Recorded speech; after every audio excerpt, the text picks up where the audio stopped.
우리는 히브리서 11장에서 믿음을 성경이 설명하는 대로 따라가고 있는 중입니다. 믿음이라는 단어는 세상에서도 좋게 쓰이는 단어이기 때문에 기독교 신앙이 믿음을 앞세우고 사랑을 앞세우는 그런 중요한 원리를 세상적 차원에서 더 많이 이해하는 그 부작용이 있습니다. 성경은 믿음을 성경적 용어로 이해하기를 바라고 있고, 그래서 오늘 이 믿음에 관한 설명이 히브리서에 나오는 것입니다. 왜 예수를 믿고 구원을 얻고 하나님의 자녀가 되고 복된 약속을 가지고 있는데 현실이 어렵냐? 아무리 잘하려고 해도 기대같이 인생이 내져지지가 않냐? 아이고. 그 답을 견뎌라, 믿음을 가져라 이렇게 얘기하지 않고 그 과정이 어떤 의미인가를 믿음으로 설명합니다. 그러니까 믿음이란 우리 이해와 사뭇 다르죠. 믿음에 관한 설명을 하려면 언제나 아브라함이 그 선조로, 시조로 등장을 합니다. 앞에 부분에서 아브라함의 등장은 아브라함이 믿음의 조상이라고 불릴 만한 그 어떤 유산, 어떤 증언을 위해서 아브라함은 뿌리가 끊기고 기대가 꺾인 인생으로서 등장합니다. 뿌리가 잘려서 본토 친척 아비집을 떠나서 아무것도 뭘 할 만한 근거를 갖지 않은 상태에서 또 그가 열국의 아비가 되고 그의 자손이 하늘의 별과 땅의 바다의 모래 같을 거라는 약속을 받았음에도 그 유일하게 낳은 이삭을 죽여야 됐던, 죽이라는 명령을 받았다. 그러니까 뿌리가 없고 기대가 꺾인 그런 조건 속에서 아브라함은 믿음의 조상이라는 이름을 가지게 되는 것입니다. 그러니 쉽게 그는 처음부터 믿음을 가지고 이삭을 바치라 그럴 때도 쭉 내놓고 이렇게 하는 건 우리 생각이고, 성경이 하고 싶은 얘기는 그런 식의 인과관계가 아닌 것이 아브라함의 생애의 초점인 내용이고, 그 내용은 하나님이 만드신 것이다 라고 얘기하는 겁니다. 우리 첫 부분에서 11장의 믿음을 설명하는 이 히브리서 11장의 서두가 타락한 아담이 사망과 멸망을 끌어들여 이제 자초한 비극을 하나님이 외면하지 않고 놓아두지 않고 개입하여 어떻게 해서든지 당신의 창조를 완성하려고 하신다 하는 증거를 아벨의 제사에서, 에녹의 동행에서, 노아의 방주에서 이렇게 성경이 계속 이렇게 희망을 어딘가에 출구를 열어놓고 있는 것을 성경의 기록에서 보셨고, 그것이 구체적으로 뭐냐 하는 것이 아브라함에서 이렇게 그가 가지고 있었던 어떤 근거가 열매를 맺은 것도 아니요, 그가 가졌던 기대가 보상받은 것도 아닌, 그래서 우리로서는 막막하기 짝이 없는 가운데 토막이 된 겁니다. 우리는 지난번에 이렇게 했습니다. 그런 차원에서 믿음은 막막한 것이 당연하다. 우리로서는 근거도 없고 기대도 할 수 없는 것이니까 당연히 막막해야 됩니다. 그것이 오늘에 와서는 아브라함이 뭘로 한 번 더 등장을 하냐 하면 그는 창조를 경험했고 부활도 경험했답니다. 그것이 이삭 사건이죠. 낳을 수 없는 아이를 가졌고, 그리고 그 아이를 죽이라는 명령을 받아서 죽이러 갔었습니다. 그리고 돌려봤죠. 그러니까 아브라함은 다른 건 다 그만두고 아브라함의 생애에서 아브라함이 믿음의 조상이 되는 이유는 이것입니다. 그에게 하나님이 그의 생애에 창조와 부활로 간섭하셨다 이겁니다. 우리가 이게 얼마나 중요한 내용이냐 하면 아무것도 바랄 수 없을 때도 하나님이 선한 것과 복을 담아주실 수 있고, 우리의 기대가 꺾인 자리, 우리가 이젠 망했다고 하는 자리도 끝이 아니라는 얘기를 성경이 아브라함의 생애에 담아서 우리 보고 아브라함을 봐라 그렇게 얘기하는 것입니다. 아브라함이 얼마나 믿음이 좋았냐가 아니라 그가 어떻게 그의 생애를 본인의 실력이 아니라 우리 세상적인 이해를 벗어나는 하나님의 더 좋은 어떤 창조와 부활이라는 능력 속에 묶여서 우리라는 후손까지 갖게 된 믿음의 조상으로 높이 자신의 지위를 갖고 있는가 봐라 이렇게 되는 것입니다. 고함을 질러야만 감동이 있는 게 아니라 진리가 이렇게 드러날 때 감동이 있으셔야 됩니다. 그리고서는 이 아브라함을 소개를 이렇게 창조와 부활의 인생을 산 사람 해놓고 제일 많이 등장하는 인물이, 설명되는 인물이 모세입니다. 왜 모세가 오늘 본문에 이렇게 많이 등장해야 되냐 하면 모세의 생애는 바로 그 원칙, 그에게 이유가 없는 결과, 잘못된 결과가 거기가 끝이 아닌 반전이 일어나는 생애가 모세의 생애만큼 많이 들어있는 게 없는 것입니다. 자, 생각해 보세요. 그는 바로가 통치하는 시대에 히브리 민족입니다. 그 노예들이 너무 많아져서 경계심을 갖게 된 정권이 사내 아이를 낳으면 죽이라 그러는 때에 사내 아이로 태어납니다. 여기서는 멋지게 그 부모가 아름다운 아이인 걸 보고 석 달을 숨겼다. 이거는 이제 결과에서 내려다보는 평가고, 제대로 읽자면 애를 써봤자 석 달밖에 못 버텼다 이겁니다. 석 달 만에 내놔야 됐다고요. 내버려야 됐다고요. 누가 구해요? 바로의 공주가 주셨어요. 그러면 원래대로면 이거 히브리인의 애구나. 그럼 그냥 그 자리에서 목을 따야죠. 근데 그 뜻밖의 갖다 기르지요. 제대로 생각을 좀 해서 기르지요. 그리고 굉장한 신변 보호, 출생의 비밀을 모른 채 장래가 촉망되는 애굽의 중요한 사람으로 큽니다. 그리고 어느 날 자기가 히브리 민족이라는 걸 알게 되고 돌이켜 자기 민족을 구할 생각이 들지요. 애국 관원이 자기 동족을 압제하는 걸 보고 쳐 죽이고, 다음날 나가봤더니 이번엔 히브리 동족끼리 싸우는 걸 봐서 말렸더니 한다는 소리가, 어제 애국 관원 죽인 것 같이 우리도 죽이려 그러냐? 야, 너 동족끼리 왜 싸우냐? 우리가 언제 너 보고 간섭하랬냐? 그래서 도망을 가지요. 여기는 얼마나 멋지게 써 있냐 하면요, 본문 보실래요? 24절부터 믿음으로 모세는 장성하여 바로의 공주의 아들이라 칭함받기를 거절하고 도리어 하나님의 백성과 함께 고난받기를 잠시 죄악의 낙을 누리는 것보다 더 좋아하고 그리스도를 위하여 받는 수모를 애굽의 모든 보화보다 더 큰 재물로 여겼으니 이는 상주심을 바라봄이라. 믿음으로 애굽을 떠나 왕의 노함을 무서워하지 아니하고 곧 보이지 아니하는 자를 보는 것 같이 하여 참았으며, 최고의 믿음의 행위를 한 것 같이 되어 있지만 원래 역사는 안 그렇습니다. 근데 대책이 없었습니다.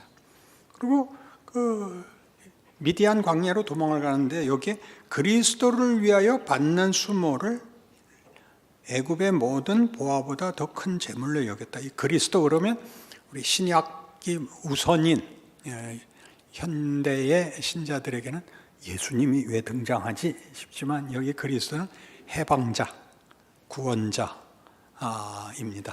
그러니까 구원자로서 받아야 되는 수모를 감수했다가 됩니다.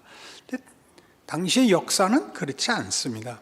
그는 도리가 없었습니다. 그래서 미디안 광야로 도망가서 거기서 결혼하고 애를 낳죠.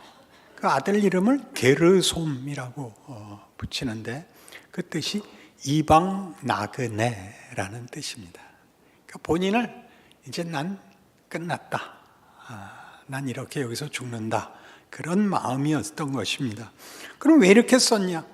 이 모든 우리가 생각할 땐 비극이고 절망이고 더 이상 낙이 없다고 생각하는 모든 것으로 하나님이 최선의 선과 복을 만드셨던 것이다. 이렇게 증언하는 거죠. 믿음이란 뭐냐? 하나님이 인류가 스스로 자초한 실패와 절망을 뒤집기로 작정하사 도입한 새로 만드신 하나님의 은혜입니다. 하나님이 이 일을 당시에 모세가 하나도 모르고 어떻게 해야 될지 모르고 그래서 뭘 구하지도 않은 상태에서 하나님이 마음껏 모세를 간섭하시고 만드셔서 민족의 지도자로 세우고 그리고 하나님의 뜻을 인류의 운명으로 만드는데 중요한 역할을 맡게 하셨다고 얘기합니다. 그것이 믿음입니다. 그러니 여기 있는 대로 하자면 28절 믿음으로 유월절과 피 뿌리는 예식을 정하였으니 이는 장자를 멸하는 자로 그들을 건드리지 않게 하려 한 것이며 믿음으로 그들은 홍해를 육지같이 건넜으나 애굽 사람들은 이것을 시험하다가 빠져 죽었으며 믿음으로 7일 동안 여리고를 도니 성이 무너졌으며 이게 다 무슨 뜻입니까? 넘을 수 없는 장벽들, 홍해, 장자를 죽이는 마지막 10번째 재앙, 모든 마지를 다 죽이는 그 재앙에서 단지 하나 문설주에 어린 양 피를 칠한 것만으로 살아납니다. 굉장하지 않습니까? 원자탄이 터졌는데 손가락에 침 하나 묻히고 볼따구에 대면 그가 살아남는다. 그러면 여러분 얼마나 생각을 달리 해야 됩니까? 그렇지 않습니까? 그러니까 유월절 사건이나 홍해 앞에서 뭐라고 원망을 합니까? 그러게 왜 끌고 나왔냐? 그냥 거기서 죽게 놔두지 하필 여기까지 고생시켜서 홍해에다 죽이겠단 말이냐를 뚫어. 그렇죠? 그 절망과 그 비명이 찬송이 되게 만드셨고 우리는 도저히 못 들어가겠습니다. 그들은 얼마나 아낙 자손은 큰지 우리가 보기에 그들이 우리를 볼 때 메뚜기 같아 보였을 겁니다. 하는 그 최고의 성을 다만 뭐 째려본 것도 아니요. 그죠? 7바퀴 힘차게 걸었을 거라고 예상되지 않습니다. 그냥 7바퀴. 그래서 성이 혼자 무너졌죠. 이 모든 것들이 믿음이라는 말 속에 들어있는 하나님이 인류를 향하여 가지시는 적극적이고 긍휼과 자비와 복 주시려는 열심의 방법입니다. 이게 믿음이죠. 우리 모두가 놀라는 건 뭐라고요? 근거가 없고 기대가 꺾인 이 가운데 토막에서 죽어나는 거죠. 난 뭔가, 이게 뭔가 속에 들어있는 왜 믿음이 나는 이거밖에 안 될까? 충분히 있으세요. 여러분에게 믿음이 충분히 있는 것은 믿음을 여러분이 생산해야 되는 것이 아닙니다. 믿음이 여러분을 붙잡고 있습니다. 모세가 그 미디안 광야에서 40년이나 지내고 모든 기대가 꺾인 다음에 하나님이 만나 주시죠. 떨기나무에 붙은 불. 모세야, 내가 너를 내 백성에게 보내요. 애굽의 손에서 구원하려고 한다. 가라. 모세가 가장 먼저 반문한 게 뭡니까? 하나님 어떻게 일을 그렇게 하십니까? 40년 전에 제가 하겠다고 일어났을 땐 뭐하고 계시다가 이제 와서 80에 뭘 하라는 겁니까? 하나님 대답이 굉장하지 않았습니까? 모세야, 나는 어느 순간도 하나님의 길을 중단하지 않는 하나님이란다. 그 40년이 아무것도 아니었다고 너는 생각하냐? 그때 내가 가장 많이 훈련을 받았단다. 그게 우리죠. 여러분은 도대체 주일날 무슨 생각을 하고 나오십니까? 아무 생각 없이 나온다. 다 여기 들어야잖아요. 아무 생각 없이 나온다. 왜 세상으로 가고픈 유혹이 없었겠습니까? 나가보니까 불편하죠. 제일 많은 고백이 이겁니다. 등산을 갔더니 꼭 구를 것 같아서. 내가 이 마음을 갖고 등산을 하느니 교회 가서 졸자. 마음이 편하다고요. 예배 보고 가면 뭘 들었는지는 모르지만 가는 발걸음이 행복하다니까. 이게 낫더라니까요. 하나님이 이렇게 붙잡고 계십니다. 그리고 여러분이 지금 아무것도 아니라고 하는 시간이 일을 합니다. 그게 우리가 볼 때 결과가 빨리빨리 나타나면, 문맥이 사라지면 그 담은 내용을 흘립니다. 문맥을 단단하게 넓게 준비해야 보화든 복이든 자랑이든 명예든 담아서 자기 것을 가질 수 있습니다. 하나님은 우리 인생 내내 우리라는 컨텍스트를 단단하게, 그때 그랬어, 그때 그러지 말았어야 됐었어, 내 돌아가면 이번엔 잘할 거야 로 날줄과 시줄을 만들듯이 우리를 뭘 담아도 괜찮게 깊고 넓고 높은 통을 만드십니다. 그리고 눌러 넘치도록 하나님의 영광과 자랑을 채우고 계시는 것입니다. 그것이 마지막에 오면 기생 라합까지 오는데, 기생 라합은 우리 모두에게 희망을 줍니다. 라합은 31절, 믿음으로 기생 라합은 정탐꾼을 평안히 영접하였으므로 순종하지 아니한 자와 함께 멸망하지 아니하였도다. 라합은 어떻게 정탐꾼을 숨겨줄 수 있었을까요? 무슨 믿음으로, 무슨 안목으로 알아봤을까요? 그는 창녀였기 때문에 밤새 영업을 했고, 거기 밖엔 문 열려있는 집이 없어서 정탐꾼들이 글로 숨었습니다. 그는 결코 정탐꾼들을 살려주려고 한 게 아니라 손님을 받았을 뿐입니다. 그리고 뭐가 됩니까? 다윗의 선조가 됩니다. 완장하죠. 여러분들이 이것만은 없었으면 좋겠다라고 생각하는 것이 일을 하는 정도가 아니라 가장 큰 영광을 만든다. 믿음은 그렇게 얘기하는 겁니다. 여러분들이 후회하고 비명 지르고 하나님 나한테 왜 이러세요? 다 찬송으로 바뀔 것입니다. 그것이 십자가입니다. 언제 우리가 십자가를 필요로 했으며 언제 우리가 우리 죄를 용서해 달라고 생각한 적이 있습니까? 하나님은 우리를 죄 없이 사면한 것이 아니라 영광으로 부르고 계시고 그 일을 한 영혼도 놓치지 않고 하고 계시다. 그게 인류 역사입니다. 그러니 우리가 가지는 이 마음, 나는 아닐 거야 라는 그 마음을 깨기 위해서 성경이 가지는 이런 기록들을 하나 기억할 필요가 있습니다. 시편 39편, 구약성경 831페이지, 시편 39편 12절 한 절을 같이 읽읍시다. 여호와여, 나의 기도를 들으시며 나의 부르짖음에 귀를 기울여서 내가 눈물 흘릴 때 잠잠하지 마옵소서. 나는 주와 함께 있는 나그네이며 나의 모든 조사등처럼 떠도나이다. 주와 함께 있는 나그네랍니다.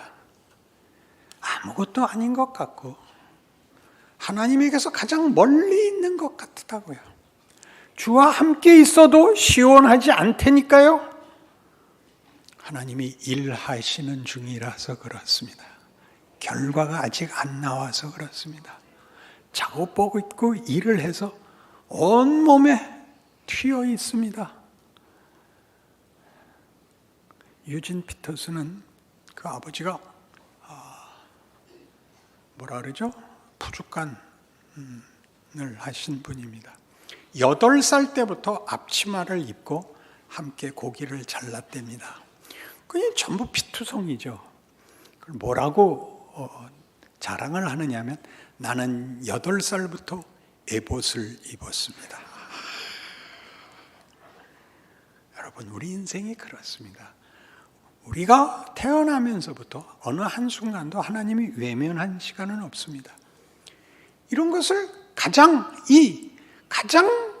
비관적이고 가장 아닌 것 같은 것과 가장 큰 복이 이렇게 한 군데 함께 들어있는 자리를 가장 대표적으로 묘사한 사건이 마리아의 예수 잉태입니다. 애를 뱄죠. 이건 있을 수 없는 일입니다. 근데 그 애가 메시아인 거잖아요. 본인은 얼마나 이게 말이 안 됐겠어요. 그는 모든 수치와 모든 오해를 당연히 감수해야 됩니다. 내가 안 그랬어요. 있잖아요. 그럼 내가 안 만들었는데 있으면 누구 거예요? 이 애는 누구 거예요, 도대체가? 내가 낳았잖아요. 내가 안 만들었잖아요.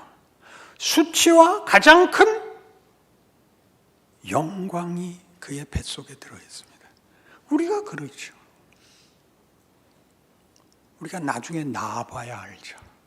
뱃속에 있는 동안은 창피하고 이게 뭔가 싶고 그렇게 사는 중입니다. 6개월 먼저 임신한 엘리사벳이 세례 요한의 어머니가 마리아가 오는 걸 보고 이렇게 말을 합니다. 여인 중에 네가 복이 있도다. 굉장하죠? 여러분 모두의 현실, 지금의 조건, 정황이 기적과 큰 영광의 과정입니다. 그게 기독교입니다.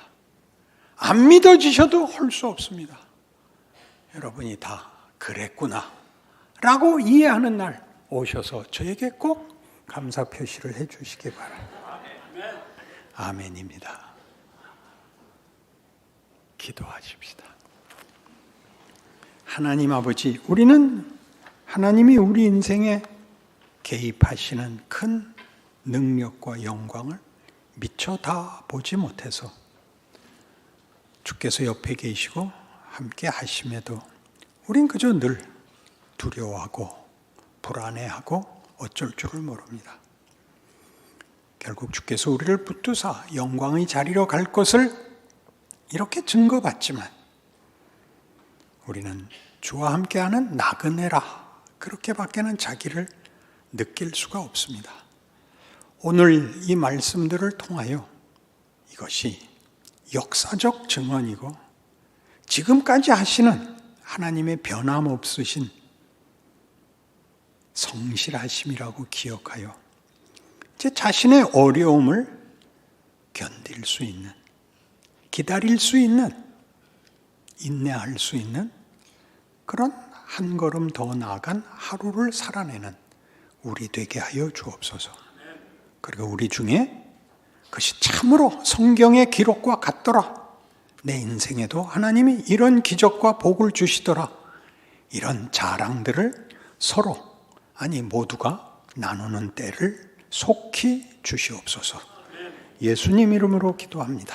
아멘.